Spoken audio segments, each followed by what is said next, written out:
নমস্কাৰ ND24 চাই থকাৰ বাবে আপোনাক ধন্যবাদ ND24 প্ৰতিগৰাকী দৰ্শকক সুপ্ৰভাত জনাইছো মই এঞ্জেলা সংমাই আশা কৰিছো আপোনালোক সকলো কুশলে আছে জগতগুৰু শ্ৰীমন্ত শংকৰদেৱ গুৰুজনাৰ চৰণত সেৱা জনাই ND24 গুৰুগৃহৰ পৰা আমাৰ নিয়মীয়া অনুষ্ঠান বিশ্বাসে মিলয় হৰিৰ আজিৰ খণ্ডটি আৰম্ভ কৰিব বিচাৰিছো ব্যতিক্ৰম নহয় আজিও ৰাইজৰ অনুৰোধত আমি আকৌ এবাৰ লব দাসবাপক আমন্ত্ৰণ জনাই আনিছো লব দাসবাপ আমাৰ হৈতে উপস্থিত আছে আজি তেখেতে পাঠৰ ব্যাখ্যা আগবঢ়াব বিশেষ এটি খণ্ড ভাগৱতৰ প্ৰথম স্কন্ধৰ প্ৰথম অধ্যায়ৰ প্ৰায় শেষ অংশ সুখদেৱৰ আগমন আহক আমি পলম নকৰি সুখদেৱৰ আগমন পাঠ আৰু ব্যাখ্যা আমি তেখেতৰ মুখেৰে শুনো কৃষ্ণ হৰি ৰাম কৃষ্ণ শংকৰ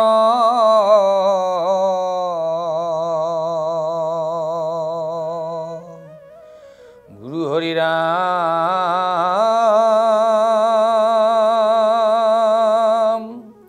হৰি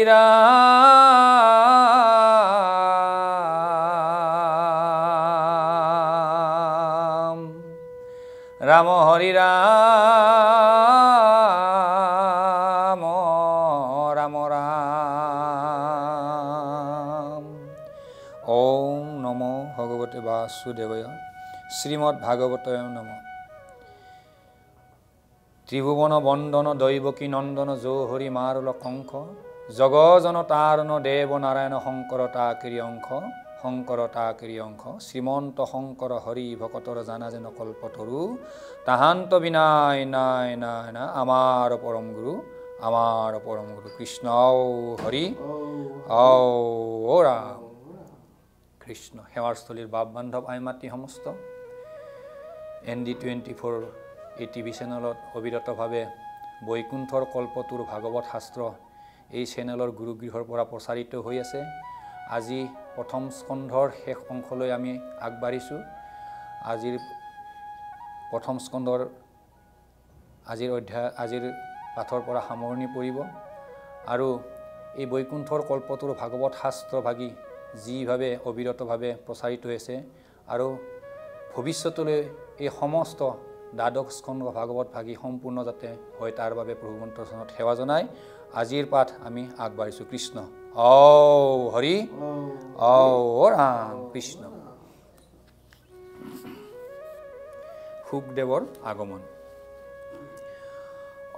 এহি মতে তৈতে আচন্ত নিপতি ঋষি হব সমনিতে ফুৰন্তে ভ্ৰমন্তে ব্যাস সুত শুক মিলিলা আশিত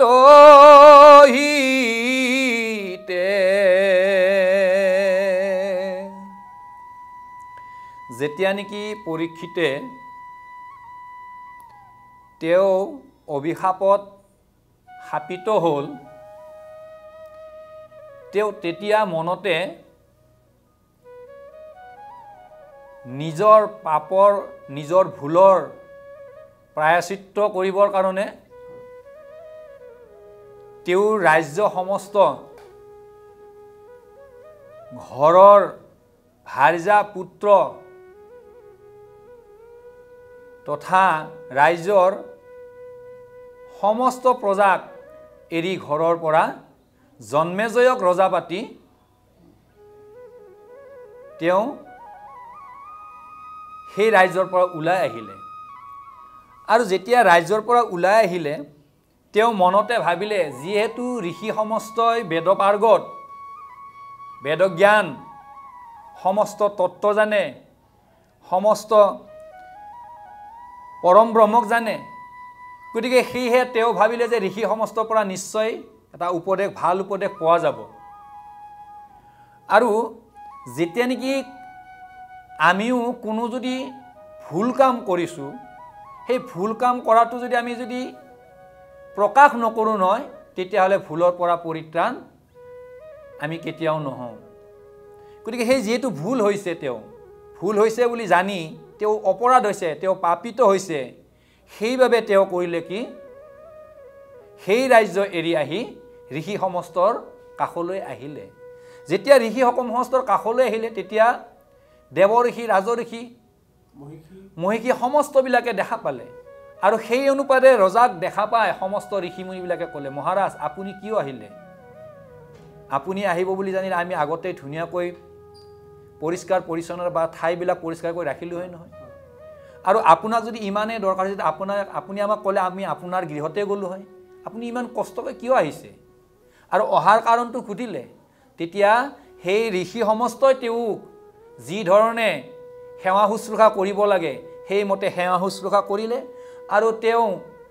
পৰীক্ষিতে যি ভুল কৰিলে যি তেওঁ অপৰাধ কৰে সেই অপৰাধৰ কথাখিনি ক'লে তেতিয়া ঋষি সমস্তই পৰীক্ষিতক উপায় দিলে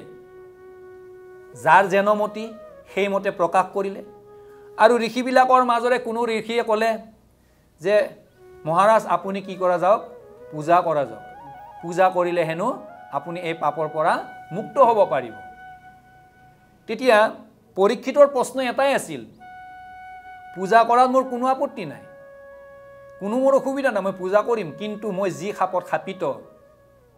সেই যে ঋষিয়ে অভিশাপ দিছে মোক 7 দিনৰ ভিতৰত তক্ষকে দংশন কৰিব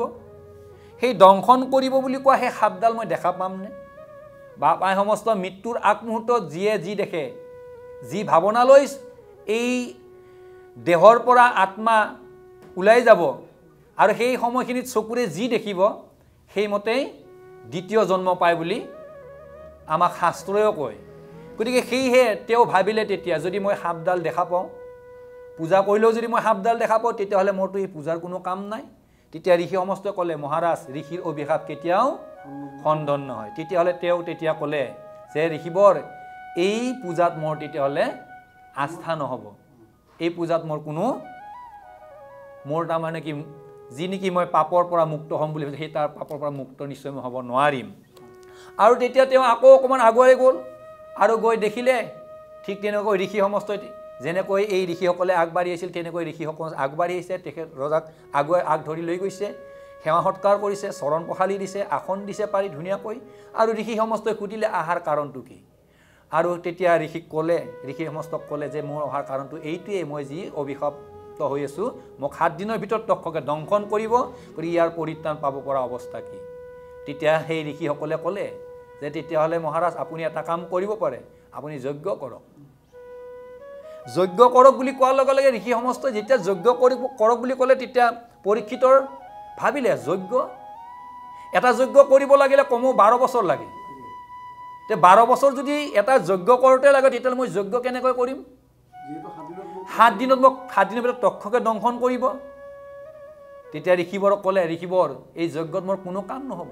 কাৰণ এটা যজ্ঞ কৰিব লাগিলে কমেও 12 বছৰ লাগে যেনেকৈ সীতাক পাবৰ কাৰণে জনক ৰজাই 12 বছৰ হাল বাই আছিল গতিকে এই যজ্ঞটো কোনো কাম নহয় বুলি ভাবিলে তেওঁ তেতিয়া তাৰ পৰা ওলাই গ'ল আৰু আগুৱাই গৈ দেখিলে বিভিন্ন ঋষিমুনিবিলাকে ক'লে ঋষি সমস্তক লগ পালে তেতিয়া ঋষি সমস্তই ক'লে যে কি মহাৰাজ তেতিয়াহ'লে আপুনি যি ধৰণে আগৰ ঋষিবিলাকক কৈছিল মই এনেকুৱা সাপত খাপিত হৈছোঁ 7 দিনৰ ভিতৰত মোক তক্ষকে দংশন কৰিব গতিকে ইয়াৰ পৰিত্ৰাণ তেতিয়া ক'লে মহাৰাজ আপুনি দান দক্ষিণা দিয়ক দানেহে দুৰ্গতি হৰয় বুলি কৈছে তেতিয়াহ'লে দান দিয়াত মোৰ কোনো আপত্তি নাই মোৰ ৰাজ্যত অজস্ৰ ধন টকা পইচা সোণ বিভিন্ন অলংকাৰ আছে সমস্তবিলাক মই দান দিম কিন্তু ঋষিয়ে যে মোক অভিশাপ দিছে সেই অভিশাপৰ পৰা মই মুক্ত হ'ম নে নহয় মহাৰাজ ঋষিৰ অভিশাপ কেতিয়াও খণ্ডন নাযায় তেতিয়াহ'লে মুনিবৰ এই যাগ যি নেকি দান বোলে দানত তেতিয়াহ'লে মোৰ কোনো কাম নহ'ব তেতিয়া ইয়াৰ পৰিত্ৰাণ আৰু কিবা আছে হে মহাৰাজ মাত্ৰ এটাই পৰিত্ৰাণ আছে আমি যি ভাগে পাব লাগে আমি যি জ্ঞানে পালোঁ সেইখিনি ক'লোঁ কিন্তু ইয়াৰ আগত আছে কিন্তু মহাৰাজ এই যে যিটো গংগা এই গংগা যে বৈ আছে এই গংগাৰ সিপাৰে সেই যে পাহাৰখন সেই পাহাৰখনত এজন আছে গতিকে সেইজনৰ ওচৰলৈ আপুনি যাব লাগিব কিন্তু মহাৰাজ এটা কথা আছে নহয় আপুনি এই গংগা পাৰ হৈ যাব নোৱাৰিব কাৰণ এই গংগাৰ জলত ডাঙৰ ডাঙৰ জলচৰ প্ৰাণী আছে আৰু গংগা পাৰ হৈ যাওঁতে আপোনাক কিন্তু সেই জলচৰ প্ৰাণীয়ে বিপদ ঘটাব পাৰে গতিকে আপুনি তালৈকে নযোৱাই ভাল নেকি ঋষিবৰ মোৰ মৃত্যু ক'ত এই জলচৰ প্ৰাণীত নে মোৰ তক্ষক দংশনত যিহেতু মোক যদি তক্ষকেই দংশন কৰিব তক্ষকৰ দংশনত যদি মৃত্যু হয় তেতিয়াহ'লে মোৰ জলচৰ প্ৰাণী মোক একো কৰিব নোৱাৰে আৰু সেইমতে তেওঁ গুচি গ'ল আৰু সেইভাগে গৈ সমস্ত ঋষিবিলাকো তেখেতৰ ওচৰত গ'ল কৈ ঋষি সমস্তই তাত গৈ দেখা পালে যে এহিমতে তৈতে আচন্ত নিপতি ঋষি হ'ব সমন্বিতে ফুৰন্তে ভ্ৰমন্তে ব্যাস সুত শুক মিলিলা আশী তহিতে আৰু এনেকৈ ঘূৰি ফুৰোতে কি ক'লে ব্যাসৰ সন্তান শুকক তেওঁলোকে লগ পালে কৃষ্ণ সদায়ে সৰস বৰিষ সমান কুসুমাৰ মহাবেশ শ্যামল শৰীৰ ক্ষীৰ কৃতা শ্ৰতাকৃত এই নীল অংকুচিত কেশ গতিকে শুকৰ যিটো নেকি দেহৰ বৰ্ণনা দিছে একেবাৰে 16 বছৰীয়া এজন যুৱক সুন্দৰ দেহটো শ্যামল শৰীৰ বুলি কৈছে ধুনীয়া একেবাৰে চুলিৰ অংকুচিত কেশ বুলি ধুনীয়া নীলা ৰঙৰ চুলি ইমান ধুনীয়া সুঠাম এটা দেহৰ সেই শুকদেৱৰ শৰীৰটো এ ভ্ৰুৱ সুললিত আয়ত লোচন যেন পংকজৰ পাখি উন্নত নাসিকা সুন্দৰ বদন দশন ইষত হাসি এই চকুৰ ওপৰত যি নেকি ভুৰ আছে সেই ভুৰৰ কথা যে ইমান ধুনীয়া এটা দেখাত আৰু চকু যুজিৰ যি নেকি পাহি পংকজ পদুম ফুলৰ সদৃশ সেই পাখি পদুম ফুলৰ পাখিবিলাক যেনেকুৱা চকুৰ হেৰিবিলাকত ঠিক তেনেকুৱা বুলি কৈছে আৰু সুন্দৰ নাসিকা উন্নত নাসিকা সুন্দৰ বদন দশন ইষত হাসি নাক দুটা ধুনীয়া সুন্দৰ দেহটো দশন আৰু কৈছে আৰু ইফালে ইষত হাসি মুখত ধুনীয়া এটা হাঁহি ইমান ধুনীয়া সুন্দৰ যুৱক 16 বছৰীয়া যুৱক এজনৰ সদৃশ এ ৰাম সম ৰুচিকৰ কৰ্ণ কম্বু কণ্ঠ দেখন্তে চিত্ত সন্তুষ্ট অজানু লম্বিত বাহু বক্ষস্থল এ বহল পৰম পুষ্ঠ সম ৰুচিকৰ কৰ্ণ কম্বু কণ্ঠ দেখন্তে চিত্ত সন্তুষ্ট এই সুতৰ যিটো নেকি দেহ এইটো দেহটো ইমান সুন্দৰ দেখোতেই তাৰমানে কি আনন্দ পায় মনবিলাক এই গোটেই দেহবিলাক তাৰমানে শান্ত হৈ যায় মানে দেখোতেই এটা ধুনীয়া এটা ৰূপ সেই ৰূপটো দেখোতেই তাৰমানে কি ভক্তি ভাৱনাটো আহি গৈছে তেনেকুৱা এটা গতিকে আৰু কৈছে যে কি তেওঁৰ যি নেকি বাহু হাত দুখন আৰু হৃদয়ৰ যি যিটো বক্ষস্থল বহল পৰম পুষ্ট ধুনীয়া সুন্দৰ বহল বুলি কৈছে আৰু কৈছে এ কৰ কিশলয় সদৃশ সুদৃঢ় এই বৰ্তুল আঙ্গুলি পান্তি দেখন্তে সন্তোষ তাতে কৰয়াতি নখ চন্দ্ৰচয় কান্তি কৰ মানে হাত এই হাত দুখনো ইমান সুন্দৰ গতিকে এটা আঙুলিবিলাকৰ ইমান ধুনীয়া তাৰমানে কি আৰু আঙুলিৰ নখবিলাক একো একোটা চন্দ্ৰ যেনেকুৱাকৈ দেখা পালে ধুনীয়া দেখি সদৃশ আঙুলিবিলাকৰ নখবিলাকো সুন্দৰ তেনেকুৱা চন্দ্ৰৰ লগত তুলনা কৰিছে এ সিংহ বন্ধ কন্ধ সুচন্দ উদৰ দেখন্তে মিলয় সন্তোষ সুগভীৰ নাভি চাৰু জানু জংঘা চৰণ পংকজ কুশ এই ৰত্নৰ শলকা সদৃশ আঙ্গুলি নখেৰ জ্যোতি উজ্জ্বল মহামনোহৰ ৰাতুল কমল এই দেখি দুয়ো পদ তল এই কৃষ্ণৰ শৰীৰ সদৃশ সাক্ষাতে কৰন্তে আছে প্ৰকাশ কুটিল কুণ্ডল চৌভিতি লম্বিত বস্ত্ৰহীন দিগাম্বৰ গতিকে এই হেন শৰীৰটোৰ সমস্ত ৰূপবিলাক দেখা পাইছে কোনে দেখিছে অকল পৰীক্ষিতে দেখা নাই আৰু এই যত যিমান তেওঁলোকৰ ঋষি সমাজ আছিল সমস্ত ঋষি সমাজে দেখা পাইছে ইমান ধুনীয়া শৰীৰটো সুন্দৰ মনোৰমা ইমান ধুনীয়া দেহটোৰ কিন্তু বস্ত্ৰহীন দিগাম্বৰ বুলি কৈছে গতিকে যি নেকি বস্ত্ৰ নাই তে দিগাম্বৰ তেওঁৰ বস্ত্ৰ নাই গতিকে আৰু ইমান ধুনীয়া সুন্দৰটো সকলোবিলাক ঋষিমুনি সৈতে পৰীক্ষিতেও দেখা পাইছে অত্যন্ত উত্তম অংগ লাৱণ্যক নজুৰয় কৌটি মদনে এ হসিত বদন দেখি মোহহুয়া এ বেৰি ফুৰৈ নাৰী গণে গতিকে ইমান ধুনীয়া অংগ তেওঁৰ দেহটোৰ সমস্ত মানে কি অংগবিলাকৰ কথা কৈছে নুজুৰয় কৌটি মদনে তাৰমানে কি এই দেহটোৰ ৰূপবিলাক আমি তাৰমানে কি সাধাৰণতে কৃষ্ণৰ ৰূপটো আৰু এই সুখদেৱৰ ৰূপটো প্ৰায় একেই প্ৰভুৱন্তৰ ৰূপ দেখা পালে যেনেকৈ তাৰমানে কি আমাৰ মনবিলাক হেঁপাহ পলুৱাই নাযায় চাই থাকিবলৈ ইচ্ছা যায় সদৃশ তেনেকুৱাকৈ তাৰমানে কি এই ইমান ধুনীয়া দেহটো সকলোবিলাক যেনেকৈ কৃষ্ণ গোপিনীসকলে নাৰীবিলাকে দেখি মোক কৈছিলে তাৰমানে চাইও তাৰমানে তেওঁলোকৰ মোহ এৰা মানে কি চাই থাকিবলৈ মন গৈ আছিলে সদৃশ তেনেকুৱা এই সুখদেৱৰ দেহটো সদৃশ তেনেকুৱা বুলি কৈছে গতিকে নাৰীগণে যেনেকৈ প্ৰভুৱন্তৰ হাঁহি থকা মুখখন চাই থাকিবই প্ৰতিটো সময়তে ইচ্ছা কৰি আছিল সদৃশ তেনেকুৱা এই সুখদেৱৰ দেহটো ঠিক তেনেকুৱা বুলি কৈছে এ বাতুল বুলিয়া চোৱাল সকলে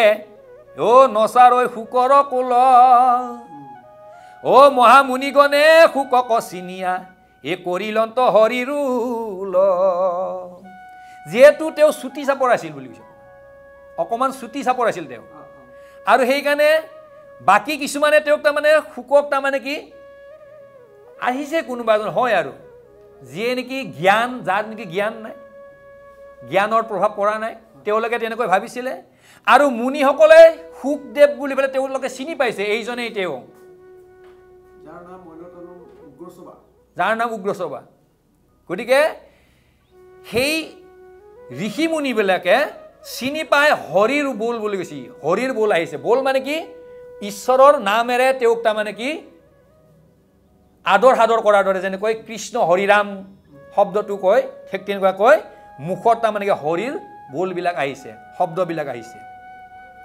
এ আসনৰ পৰা উঠি তাবখনে কৰিলা সবে সাদৰ মাথাটো কৰিয়া শুবন আসন আনি দি তিলা নিপবৰ গতিকে সকলোবিলাকে থিয় হৈছে আৰু ৰজায়ো বহি থকা নাই নিপ পৰীক্ষিতো বহি থকা নাই আৰু পৰীক্ষিতে বহি নাথাকি কি কৈছে সুবৰ্ণৰ আসনখন নিজে আনি দিয়া বুলি মাথাত তুলি আনিছে আকৌ এই সুবৰ্ণৰ এই আসনখন মূৰত তুলি সুখদেৱক বহাৰ কাৰণে ব্যৱস্থা কৰি দিছে গতিকে আমিও যি ধৰণে কোনো এজন ভকত বৈষ্ণৱক মানে আলহী অতিথি আহিলে যেনেকৈ আমি আসনখনৰ পৰা উঠি দিওঁ সদৃশ তেনেকুৱাকৈ এই পৰীক্ষিত ৰজাকে আদি কৰি সমস্ত ঋষিসকলে সুখদেৱ অহাৰ লগে লগে তেওঁক আসনখন আগবঢ়াই দিছে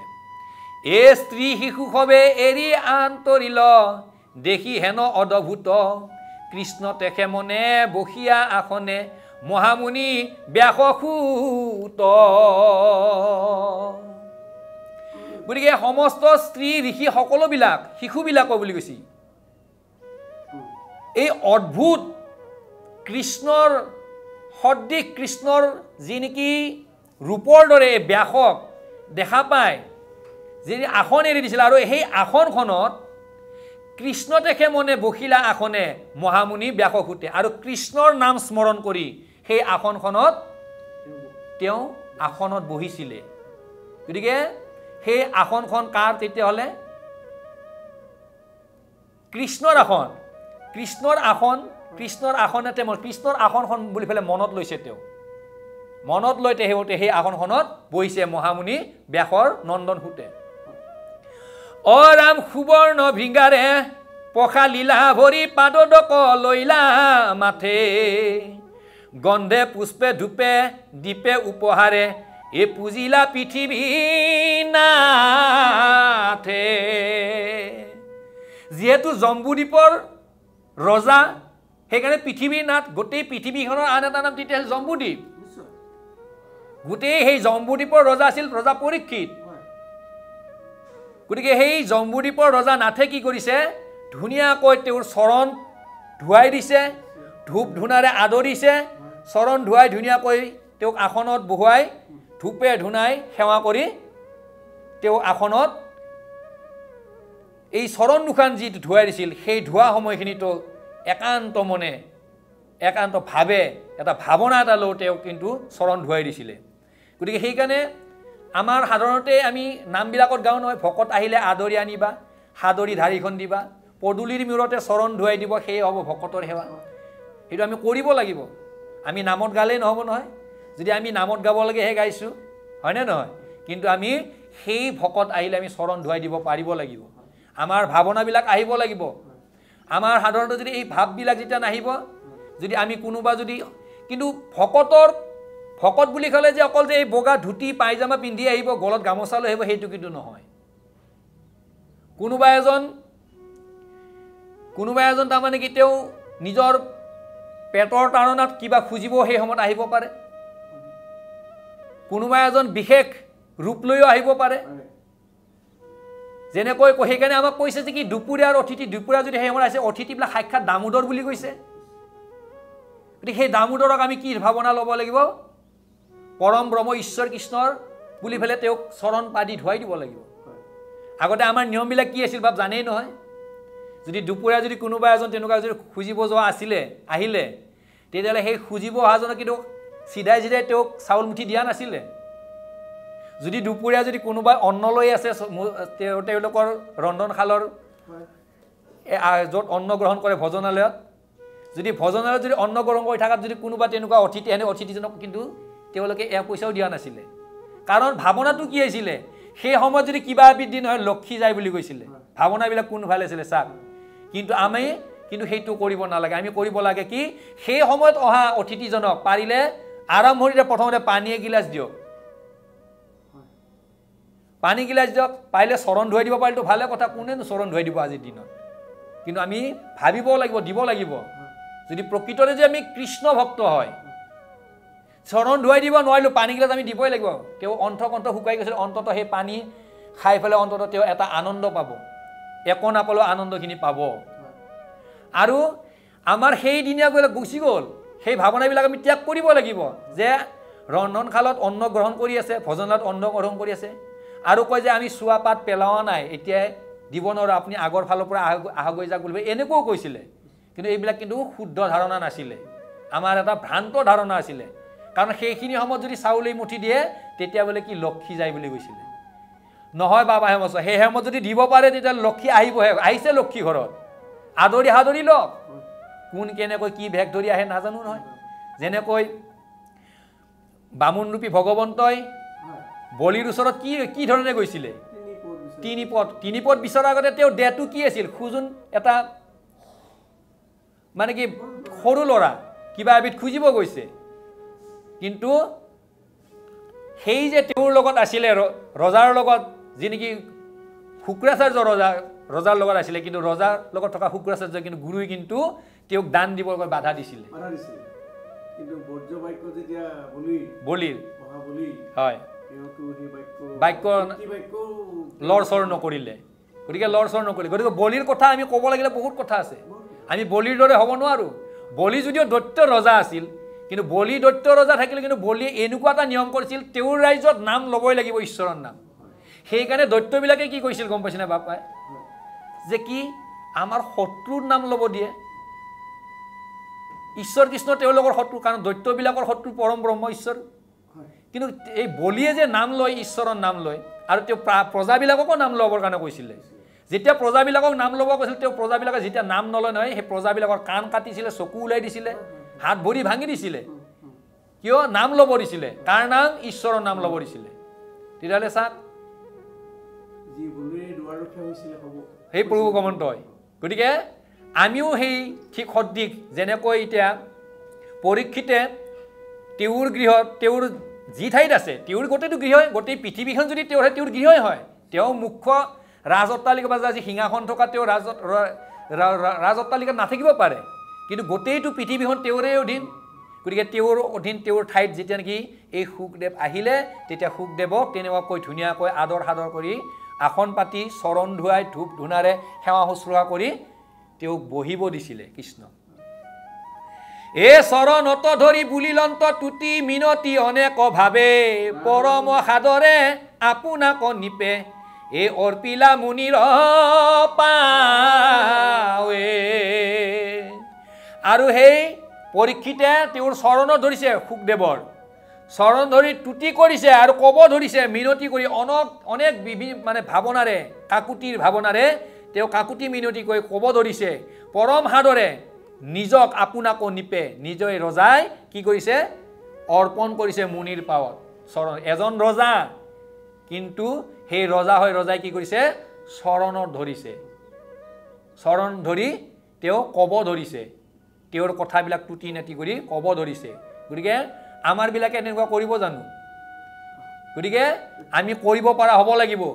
ক্ষুদ্ৰতম ক্ষুদ্ৰক আমি সেৱা কৰিব পাৰিব লাগিব গতিকে যদি নোৱাৰো কিন্তু আমি নাপাম আমি সাধাৰণতে আমাৰ গৃহস্থ ধৰ্মৰ যিবিলাক অনুষ্ঠানবিলাক পাতো যে অনুষ্ঠানবিলাক পাতিলে আমাৰ সাধাৰণতে কি কৰা যায় গম পাইছেনে এই যে পদুলিৰ মূৰত পানীৰ বল্ডিংটো থব তাত মগটো থব পাৰিলে গামোচাখন থৈ দিব আৰু কি কৰে এগছি বন্তি জ্বলাই থৈ দিয়ে বাস ইমানখিনিয়ে আহি ভকতে নিজে চৰণ পখালি ল'ব এইটো হ'লে নহ'ব চৰণ ধুৱাই দিব পাৰিব লাগিব তেতিয়াহ'লে পানীৰ বল্টিং তাত থৈ আৰু কোনো লাভ নাই আকৌ পানী বল্টিং থ'লে নহ'ব যেনেকৈ পাদ্য অৰ্ঘ বুলি কৈছে দুবিধ পানী থাকিব লাগিব চৰণ ধোৱা আৰু মুখত লোৱা পানীও লাগিব গতিকে সেই ধূপ ধূনা বন্তি পানী থ'লেই নহ'ব চৰণ ধুৱাই দিব লাগিব যদি পৰীক্ষিতে যদি পাৰিছিল আমিওতো এখন ঘৰৰ ৰজা তেতিয়াহ'লে আমি ৰজা পৰীক্ষিতবিলাকে কিয় নোৱাৰোঁ আমিও পাৰিব লাগিব কৃষ্ণ হে ৰাম মহাৰিষি সবে চৌপাশে উপাশে প্ৰকাশন্ত শোক বসী তৰাৰ গ্ৰহগণে যেন বেৰিয়া চৈ এই আকাশত পূৰ্ণ সখী হে মহামহাৰিষি সমস্তই এই শুকদেৱে যি বহি আছিল সেই বহি থকা আসনৰ চাৰিওফালে তেওঁলোকে সেই মহাৰিষি ৰাজঋষি দেৱঋষি সমস্তবিলাকে আগুৰি ধৰি আছে আগুৰি ধৰি যেনে কেনেকৈ আগুৰি ধৰিছে যেনেকৈ তৰাবিলাকে পূৰ্ণ সখী চন্দ্ৰটোক যেনেকৈ আগুৰি ধৰি থাকে সদৃশ তেনেকুৱাকৈ এই ঋষি মুনি সমস্তয়ো শুকদেৱক তেনেকৈ আগুৰি ধৰি আছে অপ্ৰসন্ন বদনে বসিয়া আচন্ত কৃষ্ণৰ চিন্তি চৰণ দেখি নিপতিৰ প্ৰেম উপজিল এ আনন্দে আকুল মন গতিকে প্ৰসন্ন বদনে খুব সুন্দৰকৈ ধুনীয়া এটা ৰূপত ধুনীয়া এটা মানে কি নিজৰ ভাৱনাত তেওঁ তাৰমানে কি সেই আসনত কৃষ্ণক চিন্তি এই সুকে সেই আসনত বহি আছে আৰু এই সমস্তবিলাক দেখি নিপতিৰ প্ৰেম উপজিল আনন্দে আকুল মন বুলি কৈছে আৰু এই সুকক যিনি আসন পাতি সুকে আসন পাতি বহি থকা দেখা পালে ৰজা পৰীক্ষিতে এই পৰীক্ষিতৰ তেতিয়া তেওঁৰ মনত এটা প্ৰেম উপজিছিলে আনন্দ উপজিছিলে তাৰমানে তেওঁ ভাবিছে তাৰমানে মই যি ভাৱনাৰে আহিছোঁ নিশ্চয় সেই ভাৱনাটো মোৰ ইয়াতে পূৰ্ণ হ'ব মই যি তাপত তাপিত হৈ আছোঁ সেই তাপৰ পৰা মই নিশ্চয় পৰিত্ৰাণ পাম বুলি তেওঁ মনতে ভাবিছে আৰু সেইকাৰণে তেওঁ আনন্দ পাইছে আনন্দত আকুল হৈছে তেওঁৰ মন মুনিৰ চৰণ শিৰে পৰসিয়া কৰিলা পৰিপ্ৰণাম লুটক জৰিল তনু শিহৰিল এই উচ্চাৰিলা কৃষ্ণ ৰাম আৰু সেই মুনিৰ চৰণত ধৰি সেই চৰণত শিৰ কেনেকৈ দিছে তেওঁৰ শিৰটো মুনিৰ চৰণত দিছে কৰিয়া পৰিলা প্ৰণাম তেনেকৈ কৰিহে চৰণত সেৱা কৰিছে আমাৰ সাধাৰণতে ভকতৰ চৰণত সেৱা কৰাটো দূৰৰ কথা আমি যদি নামঘৰত সেৱা ল'ব যাওঁ নহয় কেনেকৈ সেৱা লওঁ পাৰিলে এখন হাতেৰে এনেকৈ লওঁ এইটো বেদে কিন্তু মানা কৰিছে এইটো সেৱা নহয় তাৰমানে কি এখন হাতে কোনো বস্তু নহয় আমি দুখন হাতে কৰিব লাগিব অষ্টাংগে বুলি কৈছে তে অষ্টাংগ সেৱাটো কাক কয় 8 বিধ অংগ এই মাটিত স্পৰ্শ হ'ব লাগিব কপালখন নাক হাত দুখনৰ কিলাঙুলি এনেকৈ আঁঠু দুটা 6 হ'ল আৰু ভৰিৰ ওপৰৰ পতাখিনি আমাৰ পৰিব লাগিব মাটিত তেতিয়াহে অষ্টাংগ হ'ব কিন্তু আমি আমাৰ আঁঠু দুটা কিবাকে লাগৈ বাকিখিনি আৰু এই ওপৰৰখিনি হ'ব আৰু এনেকৈ থৈ দিলোঁ কিন্তু সেইটো সেৱা কৰিলে নহ'ব আমি তাৰমানে কি আমি আঁঠু যদি তেনেকৈ সেৱা লওঁ আমি যদি মূৰটো যদি মাটি নলগাওঁ তেতিয়া ভাবোঁ কি মাটি লাগিলে আকৌ ইমান ধুনীয়াকৈ গা পা ধুই আছোঁ ইমান ধুনীয়াকৈ সুগন্ধি সানি আছোঁ যে কপালত যদি মাটি লাগে আৰু বেয়া দেখা হ'ব নহয় তেতিয়াহ'লে পদধূলি শব্দটো ক'ত যাব চৰণৰ পদধূলি লওঁ বুলি মুখতে ক'লে নহ'ব নহয় যে আমি কৰিছোঁ অনুষ্ঠান এখন মাতিছোঁ এই ভকত সেৱা কৰিবৰ কাৰণে কি ভকত সেৱা কৰিছোঁ পদূলি মিলত পানী বল্টিং থৈ ল'লে হ'ব ভকতে নিজে ধুই ল'লে হ'ব নে নিজে চৰণ পখালাই দিব লওঁ মই হীৰত কোনে কৈছে পৰম ব্ৰহ্ম ঈশ্বৰ কৃষ্ণই কৈছে যে ভকতৰ পদধূলি মই নিজে হীৰত লওঁ বুলি কৈছে তেতিয়াহ'লে আমিবিলাকে কি কৰোঁ ধূলি যিয়ে নহওক গতিকে আমি আহিব লাগিব গতিকে আমি সেই ভাৱনাবিলাক আহিব লাগিব তেতিয়াহে আমাৰ চিত্ত শুদ্ধি হ'ব এনেই কৰিলে নহ'ব নহয় গতিকে এই সমস্ত ঋষিবিলাকে যেনেকৈ আগুৰি ধৰি আছে নিশ্চয় কিবা এটা তেওঁলোকে অমৃত পান পাব অমৃত পান কৰিব পাৰিব গতিকে সেই অমৃত পান কৰিব পাৰিব বুলি সেই ঋষি সমস্তই যেনেকৈ চন্দ্ৰৰ চাৰিওফালে আগুৰিছে আৰু সেই ঋষি সমস্তৰ মাজৰ পৰাই কিন্তু এই পৰীক্ষিতে কি কৰিছে তেওঁ সেই শুকৰ চৰণত একৰ কায় বাক্য মানে একান্তভাৱে এটা প্ৰেমভাৱে আনন্দত আকুল হৈ চৰণত সেৱা কৰিছে কৃষ্ণ আৰু শিৰেৰ চৰণত শিৰ ধৈ অ মুনিৰ চৰণ শিৰে পৰখীয়া অ কৰিলা পৰিপ্ৰণাম লুটক জৰিল তনু শিহৰিল উচাৰিলা ৰাম কৃষ্ণ গতিকে মুনিৰ চৰণ তেনেকৈ পৰি আৰু চৰণ যেতিয়া নেকি পৰিছে চৰণত ধৰিছে শিৰেৰে তেওঁৰ গোটেই দেহটো কি কৰিছে শিহৰি গৈছে আৰু তেওঁৰ গোটেই দেহটোত শিহৰি গৈছে লুটক জৰিল চকুৰ পানী ওলাই গৈছে আৰু তেনেকৈ ৰাম কৃষ্ণৰ নাম উচ্চাৰণ কৰিছে হা কৃষ্ণ কৃষ্ণ উৰিয়া পৰিয়া আছিলা মুনিৰ পাৱে কৰি কৃতাঞ্জলি বুলিলা বচন এ বসিয়া বিনয় ভাবে হে কৃষ্ণ কৃষ্ণক পোৱা পাইছে তেওঁ কৃষ্ণক পোৱা যেন পাইছে সেইকাৰণে হা কৃষ্ণ উৰিয়া পাৱৰীয়া আছিল মুনিৰ পাৱে তেওঁ মুনিৰ চৰণত কৃষ্ণৰ পাৱাৰ দৰে কৈ কৃষ্ণ হা কৃষ্ণ কৃষ্ণ বুলি পেলাই সেৱা কৰিছে আৰু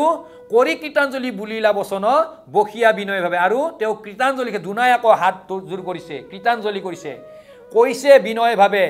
তেওঁ বহি আসন তেওঁ নিজেও বহি লৈ মুনিৰ আগত বচন বাক্য তেওঁৰ ভাৱৰ কথাবিলাক কৈছে কি কৈছে ক'বলৈ ক'ব এতিয়া অয় অধম ক্ষত্ৰিয় আমাৰ গৃহত মিলিলা আখি আপুনি এ আজি সি আমাক পৰম পবিত্ৰ কৰিলা মহামুনি যে অধম সত্য বুলি কৈছে নিজকে আমাৰ গৃহত মিলিলা আখি আপুনি আমাৰ গৃহত আজি আপুনি আহি পালে নিজেই গতিকে আজি আমি পবিত্ৰ হলিও আমাক পবিত্ৰ কৰালে যে পবিত্ৰ কৰিলে যেহেতু সেইকাৰণে আমিবিলাক এই ভকতৰ সংগত কৃষ্ণক পায় সেইকাৰণে ভকতৰ সংগত কৃষ্ণ এইখন এখন যদিও তাত পৰীক্ষিতকে আদি কৰি ঋষিমুনিসকলে আছিলে তাত আহিছে যদি সুখদেৱ আহিলে তেতিয়াহ'লে সেইখন সম্পূৰ্ণ তীৰ্থস্থান হৈ গৈছে তাতে বেলেগ শব্দ একনে কৃষ্ণৰ নাম ওলাইছে এতিয়া পৰীক্ষিতৰ মুখেৰে কৃষ্ণৰ নাম ওলাইছে ৰামকৃষ্ণ হা কৃষ্ণ বুলি কৈছে পৰীক্ষিতে গতিকে কৃষ্ণৰ ভাৱনা য'ত থাকিব কৃষ্ণৰ শব্দ য'ত থাকিব কৃষ্ণৰ ভকত য'ত থাকিব সেইখন পূৰ্ণ তীৰ্থভূমি বুলি কৈছে গতিকে দ্বিতীয় তীৰ্থভূমি কত বেলেগলৈ আমাৰ যাব নালাগে গতিকে হে আমি তীৰ্থ ভ্ৰমণ কৰিলে আমি শুদ্ধ হমনে তীৰ্থ ভ্ৰমণ কৰিলে শুদ্ধ হমনে আমি পবিত্ৰ হমনে সেই কথাটো আমি বিভিন্ন শাস্ত্ৰৰ বিভিন্ন মতবিলাক আমাক দিয়াই আছে এই ভাগৱতও সিদ্ধান্ত দিছে একাদশ স্কন্ধ যে কি তীৰ্থবিলাক আমাৰ ভ্ৰমণ কৰিব যাব পাৰো কিন্তু সেই তীৰ্থ ভ্ৰমণ কৰিলে ভকতজন শুদ্ধ নহব পাৰে যদি তীৰ্থ ভ্ৰমণ কৰিব বুলি কৈছো চাও বুলি কৈছো চাবলৈ যাব পাৰো কিন্তু সেৱা কৰিবলৈ যদি গৈছো তেতিয়াহ'লে সেই তীৰ্থখন শুদ্ধ তেওঁ শুদ্ধ তেওঁ তীৰ্থ সেই শুদ্ধ কৰিব নোৱাৰে গতিকে দৰ্শন কৰিব পাৰে দৰ্শন কৰাত কোনো অসুবিধা নাই বুলি কৈছে কিন্তু সেৱা কৰিবলৈ যদি গৈছোঁ তেতিয়াহ'লে আমাক সেইটো তাৰ পৰা আমাক কোনো সুবিধাজনক নহয় কাৰণ সেই যদি প্ৰকৃত যদি ভকত হয় তেতিয়াহ'লে সেই পবিত্ৰ ভকতজনে পদাৰ্পণ কৰাৰ লগে সেই তীৰ্থখন সেই কিন্তু শুদ্ধ হয় বুলি কৈছে গতিকে এই পূজা এই ধ্যান এই যজ্ঞৰ কথা যিবিলাক কৈ আহিলে এই কথাটো আমাক পৰম ব্ৰহ্ম ঈশ্বৰ কৃষ্ণই শেষ কৰি থৈ দিছে নালাগেই বুলি কৈছে নিজেই নিৰ্মাণ কৰা মূৰ্তি নিজৰ হাতেৰেই বালিৰে ঢাক খুৱাই থৈ দিছে ইন্দ্ৰধনু ৰাজসভাৰ কথাটো আপোনালোকে জানেই যে জগন্নাথ বুলি যাক আজি কৈ আছে তেতিয়াহ'লে স্বয়ং কৃষ্ণৰ মূৰ্তি যদি স্বয়ং কৃষ্ণই যদি মাটিৰ লগত মিলন কৰি দিছে তেতিয়াহ'লে অন্য মূৰ্তিৰ কথা কি আহিব পাৰে তেতিয়াহ'লে আপোনালোকে জানে সেই কাহিনীবিলাক গতিকে সেইকাৰণে তীৰ্থ ভ্ৰমণ কৰিব যাওঁতে খুব আৰু জগন্নাথ যি ভ্ৰমণ কৰিব যায় তেওঁলোকৰ বোলে মুণ্ডন কৰি থৈ আহে মুণ্ডন কৰিব লাগে জগন্নাথ ভ্ৰমণ কৰিলে কাৰণটো কি আছে তাৎপৰ্য কাৰণ বহুত তেতিয়াহ'লে মহাপুৰুষ শ্ৰীমন্ত শংকৰদেৱ গুৰুজনেতো জগন্নাথ ভ্ৰমণ কৰিব গৈছিলে তেতিয়াহ'লে তেওঁতো মুণ্ডন কৰিব লগা নাই কিয় কাৰণ পৰম ব্ৰহ্মৰ অংশ অৱতাৰবোৰ প্ৰভুৱন্তৰ অংশ অৱতাৰ শংকৰদেৱ সেইকাৰণে কৈছে আনবাৰ অৱতাৰ ধৰন্ত ঈশ্বৰ কৃষ্ণ হৰিবাক পৃথিৱীভাৰ অন্তজাতি পতিত কাৰণ ইবাৰ শংকৰ অৱতাৰ এই অহংকৰ অৱতাৰ ধৰিছে আৰু কৈছে কি পূৰ্বকালে এই দেশতো নাছিল ভকতি লোক নানা ধৰ্ম কৰ্ম কৰিল সম্পত্তি নানা দেৱ পূজা কৰ বলিদান হংসচাগ মহিষতে অসংখ্য প্ৰমাণ তল গৈলা লোককলি পাপ সাগৰত কৃপাময় কৃষ্ণই চিন্তিলন্ত বৈকুণ্ঠক ইসব লোক সমস্ত কৰিব উদ্ধাৰ শংকৰ মাধৱ ৰূপে হৈব অৱতাৰ তে কি লৈ আহিব ৰূপ ধৰিব শংকৰ মাধৱ বুলি ফেলে কৈছে তে শংকৰ মাধৱ হৈ যদি হয় তেতিয়া শংকৰ গুৰুজনাই সেই জগন্নাথলৈ গ'ল তেওঁ জানিছে যেহেতু তেওঁ অংশ অৱতাৰ যে সেইকাৰণে তেওঁ মুখ্য দুৱাৰেৰে প্ৰৱেশ কৰা নাছিলে তেওঁ পিছ দুৱাৰেৰে সোমাইছিলে কাৰণ মুখ্য দুৱাৰেৰে যিফালে আছে যি ঠাইত আছে সেই মুখ্য দুৱাৰখনেই হৈছে মূল তাৎপৰ্যৰ কথা সেই মুখ্য দুৱাৰখন থকা ঠাইতে পৰম ব্ৰহ্ম ঈশ্বৰ কৃষ্ণই নিজ হাতেৰে নিৰ্মিত মূৰ্তিটো তাতে নিজে মাটিৰ লগত মিলন কৰি দিব লগা হৈছিল কাৰণ ভকতৰ বাক্যৰ কাৰণে কোন ভকত যম ভকতে কৈছিল প্ৰভু মোৰ আৰু কাম নাই মই থাকি ইয়াত আৰু লাভ নাই পৃথিৱীত প্ৰভু গতিকে মোক আৰু ইয়াৰ পৰা পৰিত্ৰাণ দিয়াহে দৰকাৰ বুলি কৈছে যে ভকত কাৰণটো কি কেনে প্ৰভু আপোনাৰ সেই নিৰ্মিত মূৰ্তিটো যিয়ে দৰ্শন কৰিছে তেওঁই মুক্তি পাই গৈছে তেতিয়াহ'লে মই থাকাৰ কি অধিকাৰ আছে এই ভকতৰ কথা ৰক্ষা কৰাৰ কাৰণে প্ৰভু ভগৱন্তই সেই মূৰ্তিটো নিজেই বালিৰে এমুঠি বালিৰে সেই মাটিত মিলন কৰাই দিছিলে গতিকে যিয়ে নহওক গতিকে সেইকাৰণে আমি ভকত সকলক দেখা পালে আমি সেৱা কৰিব লাগিব সেৱা ভাৱনাটো আমাৰ আহিব লাগিব যদি সেৱা ভাৱনাটো নাহে আৰু আমি ওলাইছোঁ তীৰ্থৰ কথাটো যে তীৰ্থত সেইকাৰণে তীৰ্থত আমি গ'লে আমি তীৰ্থৰ পৰা কি পাম পূৰ্ণতাটো পাম নে নাপাম আজি তীৰ্থ বিভিন্ন ধৰণৰ তীৰ্থ আছে গতিকে সেই তীৰ্থবিলাকলৈ গ'লে আমি কি দেখা পাওঁ য'ত নেকি আজি বেলেগ নাগে আমি অসম মূলকত আমি আহোঁচোন মহাপুৰুষ শ্ৰীমন্ত শংকৰদেৱ গুৰুজনাই ইমান ধুনীয়া এটা ব্যৱস্থা কৰি থৈ গ'ল যিটো নেকি কৃষ্ণৰ ধৰ্ম আমাৰ মাজত প্ৰচাৰ কৰি থৈ গ'ল সেই কৃষ্ণৰ ধৰ্মটো প্ৰচাৰ কৰি থৈ যোৱা ধৰ্মটো কিন্তু আমি গ্ৰহণ কৰিবলৈ টান পালোঁ সকলো কয় শংকৰদেৱৰ সৃষ্টি সত্ৰবিলাক বুলি কয় তেতিয়া শংকৰদেৱে কি কোনটো এনেকুৱা এটা যে কলীয়া গোসাঁইৰ মূৰ্তি প্ৰতিষ্ঠা কৰি পেলাই সেৱা কৰিছিল কওকচোন কওক আপোনালোকে গতিকে কি মূৰ্তি কৈছে জীৱন্ত মূৰ্তি লাগিব তে জীৱন্ত মূৰ্তি কি মূৰ্তি পাব তেতিয়াহ'লে আজি পাব জানো জীৱন্ত তেনেকুৱা মূৰ্তি জীৱন্ত মূৰ্তি হৈছে ভকতে ভগৱন্ত যাৰ নাই আদি অন্ত বুলি কৈছে সেইকাৰণে ভকতক সেৱা কৰিলে সমস্ত কৰ্মৰ জ্বৰ দূৰ হয় বুলি কৈছে হে ৰাম অধম হে ৰাম গৃহ হব শুদ্ধি হয় তবখানে যাহাৰ মাত্ৰ স্মৰণে এ কি কহিবু ভাগ্য হেনয় মুনিক সাক্ষাতে দেখো নয়নে সেইকাৰণে গৃহত আলহী অতিথি আহিলে তাৰমানে কি সেৱা সৎকাৰ কৰিব দিছে আমাক ইয়াৰ পাছত আমি ভাগৱতৰ দ্বিতীয় স্কন্ধত নিশ্চয় আপোনালোকে পাব পঞ্চযজ্ঞৰ কথা আছে তে গৃহত থাকি পঞ্চযজ্ঞ কৰিব যে পঞ্চযজ্ঞ বুলি কতে ডাঙৰ কথাই নহয়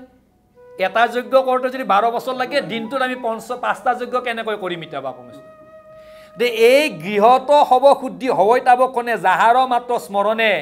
কি কহিব ভাগ্য হেনয় মুনিক সাক্ষাতে দেখো নয়নে এই গৃহত শুদ্ধিটো হৈ আহিব সেই যে ভকতজন যে আহিব সেই যে শুকমুনি আহিলে শুকদেৱ আহিলে শুকদেৱ মানে কি ভকত পৰম ব্ৰহ্ম ভকত হিচাপত ধৰিব লাগিব যদি তেওঁ কৃষ্ণক জানে কৃষ্ণক মানিছে সেইজন ভকতে গতিকে সেইহেন মহান ব্যক্তিজন মহান পুৰুষজন অহাৰ লগে লগে কি হৈছে সেই গৃহখন শুদ্ধি হোৱা বুলি কৈছে সেই ঘৰখন শুদ্ধি হৈ গৈছে বুলি কৈছে আৰু কৈছে কি যাহাক হয় তাবকখনে যাহাৰৰ মাত্ৰ স্মৰণে যিজনে যাৰ নেকি নাম স্মৰণ কৰা যাব তাতে ভকতে কাৰ নাম লয় ঈশ্বৰৰ নাম লয় গতিকে সেই ঈশ্বৰৰ নাম স্মৰণ কৰোঁতে সেই সমস্ত গৃহখন শুদ্ধি হৈ যাব বুলি কৈছে তাতে আৰু কোনো অপায় অমংগল থাকাৰ কোনো স্থানে নাই বুলি কৈছে গতিকে কি কহিব ভাগ্য হেনয় মুনিক সাক্ষাতে দেখিলো নে গতিকে এই হেন মুনি এই হেন ভকতজনক পাইছো সেই হেন ভকতজনক পাইছো গতিকে সাক্ষাতে নয়নে চকুৰে দেখা পাইছো গতিকে আমাৰ কিমান ভাগ্য বুলি কৈছে সেইকাৰণে ভকত আহিলে আদৰি আনিবা সাদৰি ধাৰিখন দিবা পদুলিৰ মূৰতে চৰণ ধুৱাই দিবা সেই হ'ব ভকতৰ সেৱা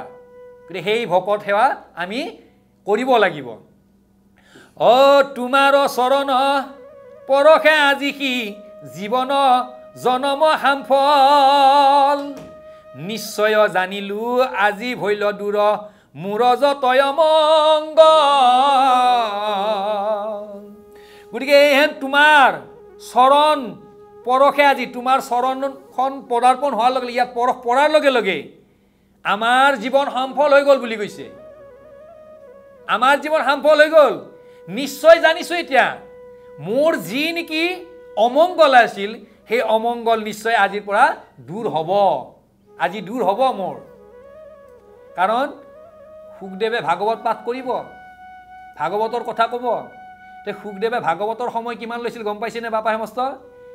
এজনী হিৰতি গাই হিৰাওতে যিমানখিনি সময় লাগে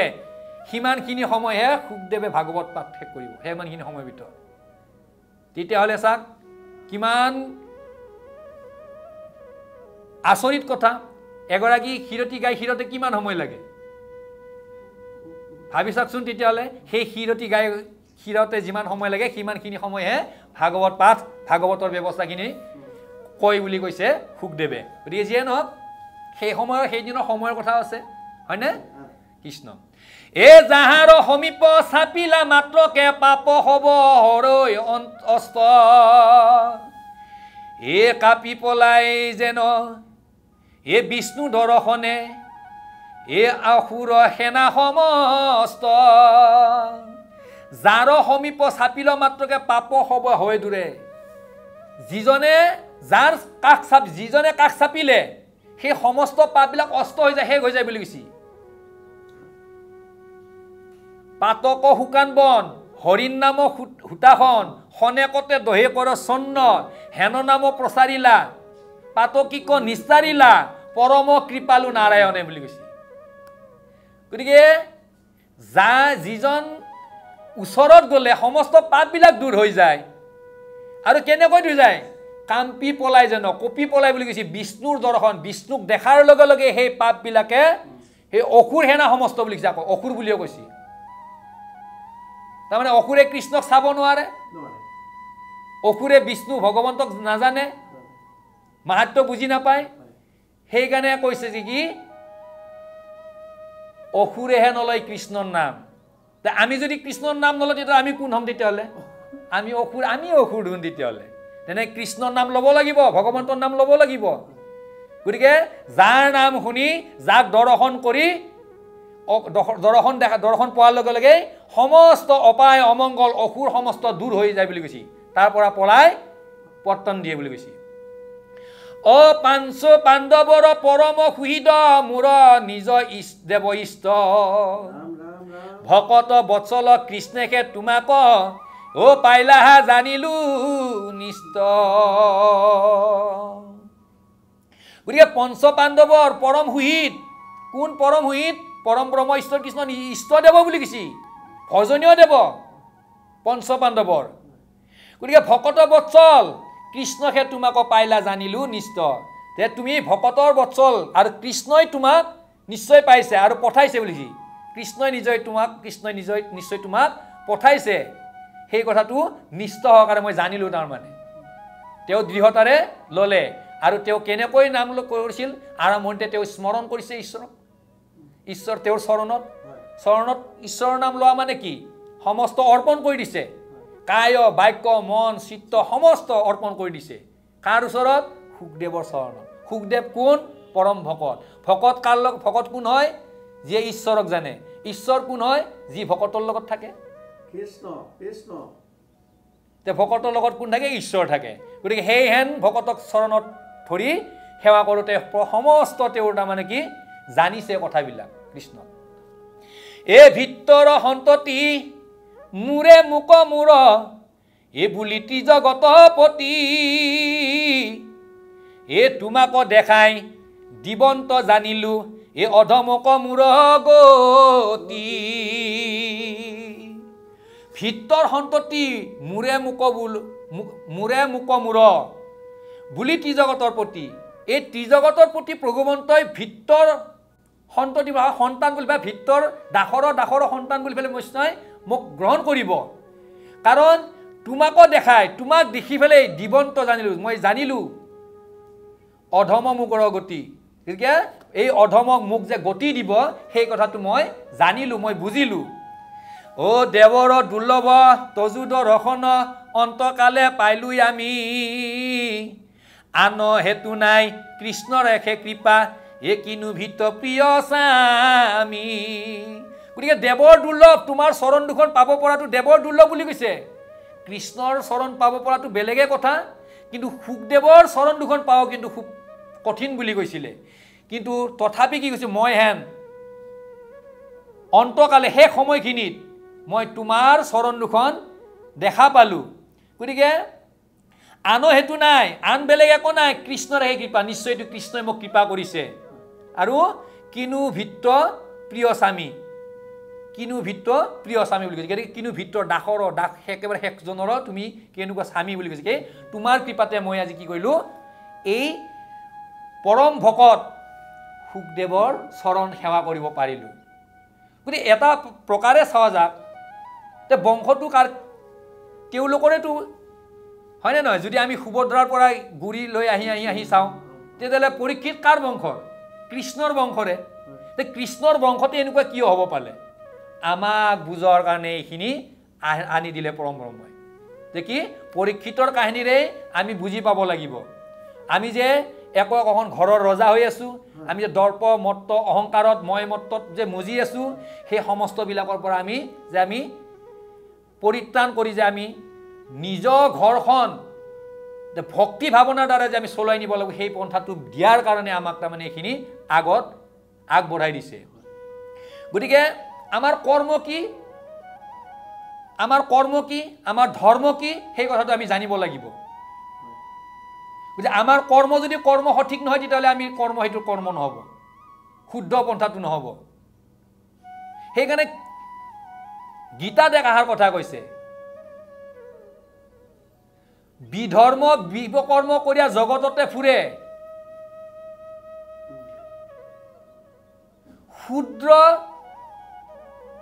ক্ষুদ্ৰ প্ৰাণী হৈয়া পৃথিৱীত ভ্ৰমে বুলি কৈছে যদি এই জন্মত যদি বিধৰ্ম বিকৰ্ম কৰি ঘূৰি ফুৰো তেতিয়াহ'লে ইয়াৰ পাছত এই পৃথিৱীতে আমি ক্ষুদ্ৰ জীৱ হৈ মানে পৃথিৱীত ভ্ৰমণ কৰি থাকিব লাগিব বুলি কৈছে তেতিয়া আমি বিধৰ্ম বিকৰ্ম নকৰাই ভাল পৰীক্ষিতে বিকৰ্মটো কি নকৰিলে তেওঁ যাব নালাগিছিল মৃগয়া কৰিবলৈ তেওঁ জীৱ হত্যা কৰিব যাব নালাগিছিল আৰু যোৱাৰ কাৰণে জীৱ হত্যা মহাপাপ কিন্তু জীৱ হত্যা কৰিব পাৰিলে নেকি নোৱাৰিলে সেইটোও নোৱাৰিলে যি তাৰ ভাৱনাটো সেইকাৰণে ভাৱনাটো যদি সঠিক হয় তেতিয়াহ'লে কৰ্মবিলাক সঠিক হ'ব যদি ভাৱনাটো বেয়া হয় তেতিয়াহ'লে কৰ্মবিলাক বিকৰ্ম হ'ব সেইকাৰণে ভাৱ ভক্তি সমস্তবিলাক আমাক শুদ্ধ হ'ব লাগিব তেতিয়াহে আমাৰ কৰ্মবিলাক শুদ্ধলৈ আহিব গতিকে এই পৰীক্ষিতৰ ভাৱনাত দুখ হ'ল তেওঁ ভাবিছিলে যে কি যে যিমানখিনি ৰাজভঁৰালত ধন টকা পইচা সোণ আদি সমস্ত আছে সেই সমস্তই নুকুলাব তেওঁ বিশ্বাস নাহিলে সেইকাৰণে সমস্ত ভঁৰালবিলাক তেওঁ চাবলৈ ধৰিলে আৰু ভঁৰাল ৰখীয়াবিলাকক কৈছে একোটা ভঁৰাল দেখুৱাই দিলে প্ৰতিটো ভঁৰাল দেখে চাই গৈ আছে এটা ফালৰ পৰা গৈ এটা বিশেষ ভঁৰালত দেখা পালে যে এটা কাঠৰ বাকচ হেন কিবা এটা বস্তু ভিতৰত সোমাই আছে তেওঁৰ সেইটোতে লাগিল মতি ভ্ৰমণ হৈ গ'ল যে ওলাই আনি চাব দিলে যে প্ৰতিটো ভঁৰালৰ যদি এনেকৈ মাজত যদি কাঠে আছে তেতিয়াহ'লে সোণ যদি ৰূপ যদি নাই ৰাজ্যভাৰ কেনেকৈ চলাম গতিকে সেই কাঠৰ বাকচটো ওলাই আনি দেখে পালে যে কি সেইটোতো এটা বিপৰীত কথা দেখা পালে এটা কি সেই ভঁৰালটোৰ ভিতৰত কাঠৰ বাকচটোত এটা মুকুট আকৌ এটা আছে তেওঁ তেতিয়াই প্ৰশ্ন কৰিছে উপৰি তেওঁলোকৰ ৰাজঋষিবিলাকক পৰীক্ষিতে প্ৰশ্ন কৰিলে আমাৰ ৰাজ্যত মুকুট কেইটা বোলে আমাৰ ৰাজ্যতো মুকুট এটাই তেতিয়াহ'লে এই কাঠৰ বাকচৰ ভিতৰত এই মুকুটটো কাৰ সেই মুকুটটো আছিল কাৰ জৰাসন্ধৰ সেই মুকুটটো আছিলে জৰাসন্ধৰ আৰু এটা কথা আছে নহয় সেইকাৰণে আমি মানিব লাগিব সোণ যিমানেই ব্যৱহাৰ নকৰিব সিমানেই কলিতাত চাপিব বুলি কৈছে সোণৰ অলংকাৰ যদি আপুনি ব্যৱহাৰ নকৰে নহয় তাত কলিয়ে গ্ৰাস কৰে বুলি কৈছে সেইকাৰণে সোণৰ অলংকাৰ থৈ দিলেও বিপদ পিন্ধিলেও বিপদ এতিয়া আপুনি কাণত পিন্ধি ৰাখচোন ৰাস্তাৰে ওলাই যাক কাণ ছিঙি ওলাই লৈ গুচি যাব সেইটোও বিপদ গতিকে পৰীক্ষিতৰ ব্যৱস্থা পৰীক্ষিতৰ এই অপায় অমংগলটোৰ আহাৰ কাৰণটো হ'ল সোণ 5টা মৰ পৰা আমাক বিৰত হৈ থাকিব দিছে দূৰত থাকিব দিছে পাৰিলে মাটি মহিলা মুদ্ৰা মাংস মদ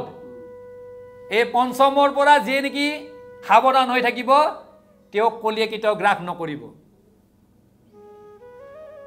গতিকে এই মুদ্ৰা এই ধন এই টকা পইচা এইবিলাক বস্তু কি সম্পত্তি বুলি ভাবি আছো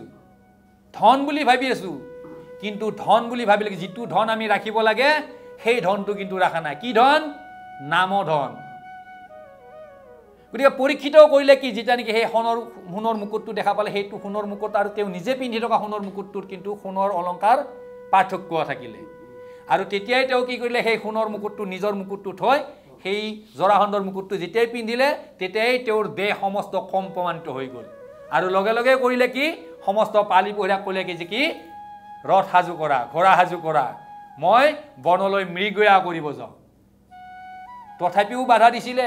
আমাৰ উপৰি বংশই কোনো কিন্তু মৃগয়া কৰিবলৈ যোৱা নাই মহাৰাজ আপুনিও নালাগে নেকি কিন্তু ৰজাৰ আদেশনো কোনে অমান্য কৰিব যিভাৱে গ'ল সেইভাৱেই কৰ্মৰ পৰা বিকৰ্মলৈ গুচি গ'ল গতিকে আমিও যিটো বিত্ত ৰাখিব লাগে যিটো ধন ৰাখিব লাগে সেই ধনটো ৰাখাৰ ব্যৱস্থা কৰিব লাগিব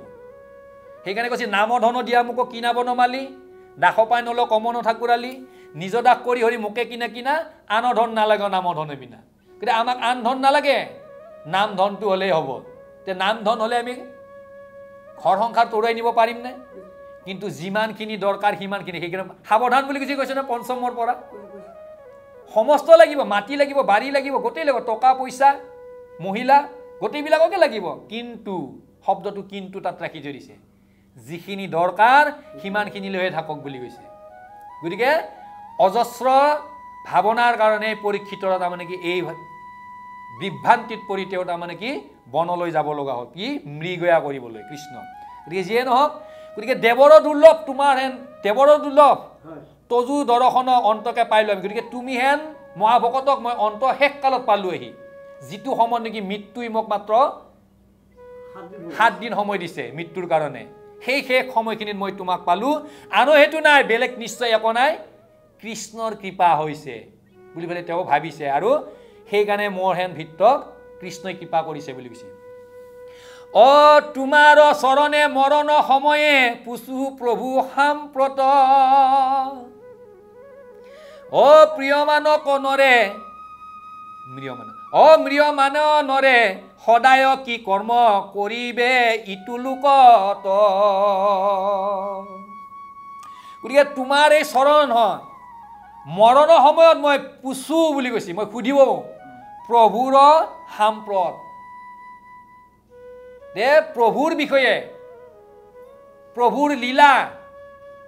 প্ৰভুৰ কৰ্ম কি সেইবিলাক তাৰমানে কি জানিবৰ কাৰণে ইচ্ছা গৈছে বুলি কৈছে, সুধিব খুজিছোঁ। আৰু সদায় যি কৰ্ম কৰিলোঁ, গতিকে সেই সমস্তবিলাক যি নৰে আমি ম্ৰিয়মান হৈ যি নৰে সদায় কৰ্মবিলাক, সেই সমস্তবিলাক কৰ্ম কিন্তু লোকৰ কৰিবে এইটো লোকত বুজি। গতিকে সেই প্ৰভুৰ বাণীবিলাক যিটো শুনিম সেইবিলাক কিন্তু গোটেই নৰ লোকৰ কাৰণে হ'ব। তেওঁ এইটো এটা তাৰমানে শুনি পেলাওঁ শ্ৰৱণ কৰি তৰি গৈছে সুখ কি বোলে পৰীক্ষিত, আৰু কীৰ্তন কৰি তৰি গ'ল সুখদেৱ। গতিকে সেইকাৰণে আমাক শ্ৰৱণতে শুদ্ধ বুলি কৈছে, শ্ৰৱণতে তাৰমানে কি শ্ৰেষ্ঠ বুলি কৈছে। পঢ়ি যোৱাজন কীৰ্তন কৰাজনতকৈ শ্ৰৱণ কৰাজন শ্ৰেষ্ঠ, শ্ৰৱণ কৰিলে পায় বুলি কৈছে। যিয়ে নহওক কৃষ্ণ হে ৰাম কাহাক শুনিবে কাহাক জপিবে কাহাক স্মৰিবে নৰে, ভজিবাৰ যোগ্য কোনোবা দেৱতা কহিও ইটো সত্যৰে। মূল প্ৰশ্ন এটাই সুধিছে যে কাক শুনিব, কাৰ কথা শুনিব, কাহাক জপিব, কাক জপ কৰিব, কাহাক স্মৰিব নৰে, কাক স্মৰণ কৰিব এই নৰলোকে। গতিকে ভজিবৰ যোগ্য কোনবা বা ভজনা কৰিব পৰা যোগ্য কাক ভজিব পাৰি সেইটোও প্ৰশ্ন কৰিছে। কোনোবা দেৱতা, কোন দেৱতাক ভজিব পাৰি, কহিও ইটো সত্যৰে, এইটো মোক সোনকালে আদৰ সাদৰ কৰি মোক কোৱা, এইটো কাক ভজিব পাৰি, কাক সেৱা কৰিব পাৰি, কাক পূজা কৰিব, কাক যজ্ঞ কৰিব পাৰি, আৰু কাক ভজি নৰে এই তাৰমানে কি সমস্ত সংসাৰৰ পৰা তৰি যাব পাৰি। গতিকে এই কাহিনীটো অকল পৰীক্ষিতৰ কাৰণেহে কৈছে নেকি? নহয়, আমাৰ দৰে পৰীক্ষিতবিলাকৰ কাৰণে কৈছে, যাতে আমাৰ দৰে পৰীক্ষিতবিলাকে এই সংসাৰৰ পৰা তৰি যাব পাৰে, কাক ভজি কাক স্মৰণ কৰি সেই ব্যৱস্থাখিনি ইয়াতে কৈছে যে কাহাক শুনিবে, কাৰ কথা শুনিব, কাহাক জপিবে, কাক জপ কৰিব, কাহাক স্মৰিবে, কাক স্মৰণ কৰিব। গতিকে এই সমস্ত প্ৰশ্নৰ সুধিছে, আৰু ভজিবাৰ যোগ্য কোনোবাৰ ভজনীয় দেৱতা কোন হ'ব এইটো প্ৰশ্ন কৰিছে। গতিকে কহিও ইটো সত্যৰে, এইটো মোক সোনকালে ক'ব লাগে, সময় নাই, 7 দিনৰ ভিতৰত মোক তক্ষকে দংশন কৰিব। গতিকে 7 দিন মানে কি ৰবিবাৰ, সোমবাৰ, মঙ্গলবাৰ, বুধবাৰ, বৃহস্পতি, শুক্ৰ, শনি, এই 7টা বাৰ। এই 7টা বাৰে সকলোৰে কাৰণে আছে, তাত বাহিৰে বেছি এটাও বাৰ নাই, আছে নেকি? এই 7টা বাৰতে আমি কোনো এটা বাৰত নাই কাম, আৰু কোনোবা এটা বাৰতে আহিছো এনেকুৱা 7টাৰ ভিতৰতে। গতিকে মাত্ৰ আমাক 7 দিন সময় দিছে, 7টা বাৰ দিছে কৃষ্ণ। ৰাম অশ্ৰৱণ কীৰ্তন স্মৰণ যোগ্য নুহি যত যত কথা, এ তুমি সি পৰম গুৰু মহামুনি এ কহিও মুত সৰ্বথা। গতিকে শ্ৰৱণ কীৰ্তন স্মৰণ যোগ্য নুহি যত যত কথা, ক'ত ক'ত তাৰমানে শ্ৰৱণ কীৰ্তন কৰিব নোৱাৰি, শ্ৰৱণ কীৰ্তন স্মৰণ এইটোৰ যোগ্য কোন কোন ঠাইত নাই, নুহি যত যত কথা ক'ত ক'ত নাই। আৰু কৈছে তুমি সি পৰম, তুমি পৰম গুৰু মহামুনি, গতিকে কহিও মুত সৰ্বথা, গতিকে মোক সমস্ত কথা কোৱা। গতিকে বিনা গুৰু চৰণে ভকতি ৰকতি মুকুতি কবও নহয় বুলি।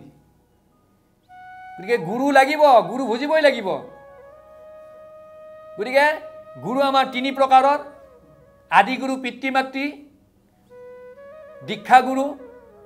যিজন নেকি আমাৰ ভজনীয় দেৱতাক চিনাক্ত কৰি দিয়ে, তেওঁ এজন দীক্ষা গুৰু, আৰু শিক্ষা গুৰু বুলি কৈছে। এই গুৰু 3 প্ৰকাৰৰ। গতিকে এই 3 প্ৰকাৰৰ গুৰু যদি সঠিক নহয় তেতিয়াহ'লে জীৱনটো সঠিক হৈ নাযাব। আদি গুৰু পিতৃ মাতৃ আমাক দেখুৱাই দিছে,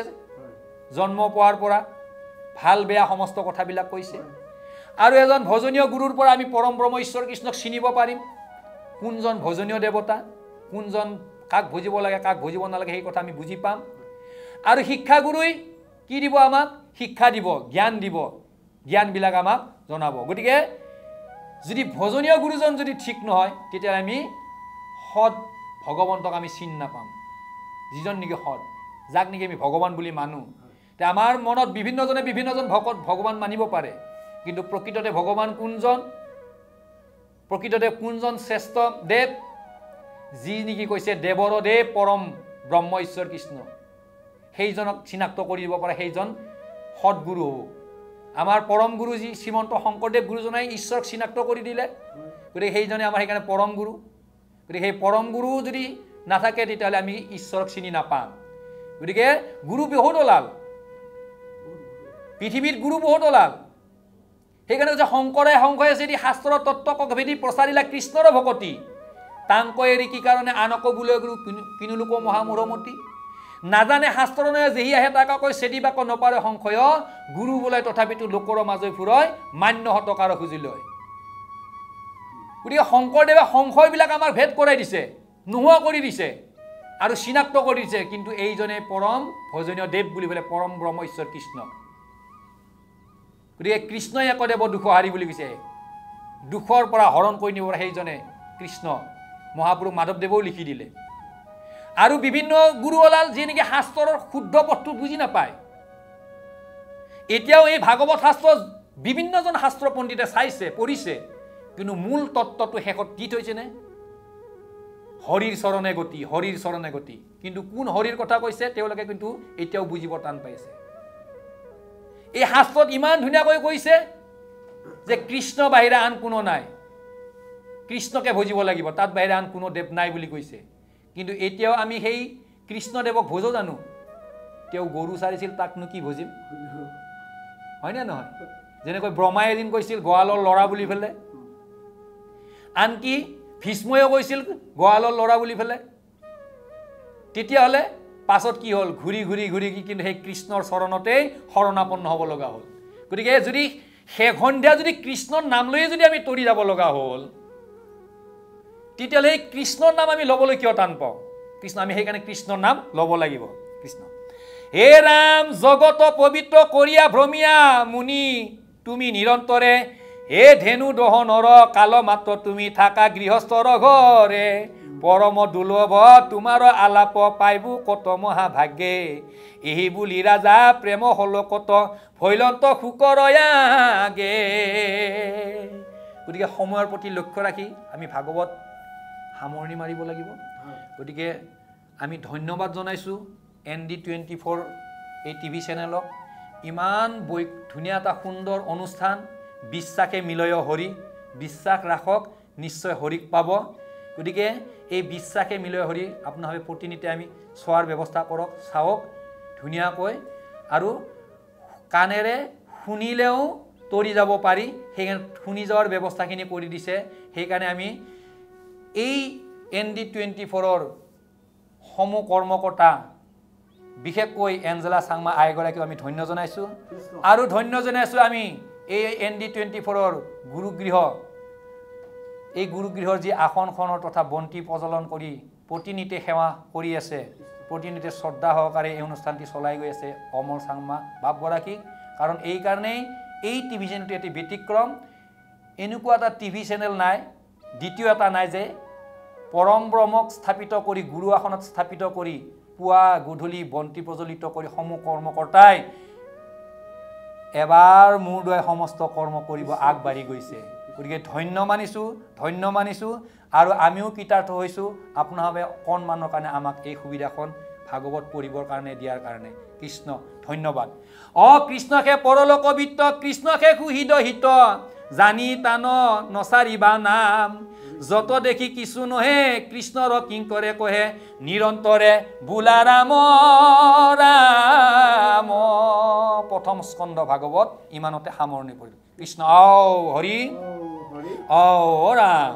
জয় ৰাম, জয় নাৰায়ণ, জয় কৃষ্ণ, জয় জগতগুৰু শ্ৰীমন্ত শংকৰ। হৰি ৰাম, অপৰাধ বিনাশন, তজু নাম নাৰায়ণ,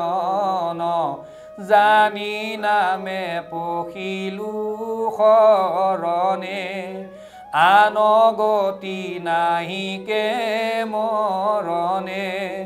অপৰাধ ক্ষমা কৰি তুমি দয়াশীল হৰি মোক ৰক্ষা কৰি ওচৰণে ৰাম মোক ৰক্ষা কৰি ওচৰণে কৃষ্ণ হৰি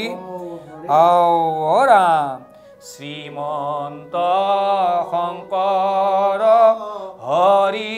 ভকতৰ জানা যেন কল্পতৰু তাহান্ত বিনাই নাই নাই নাই আমাৰ পৰম গুৰু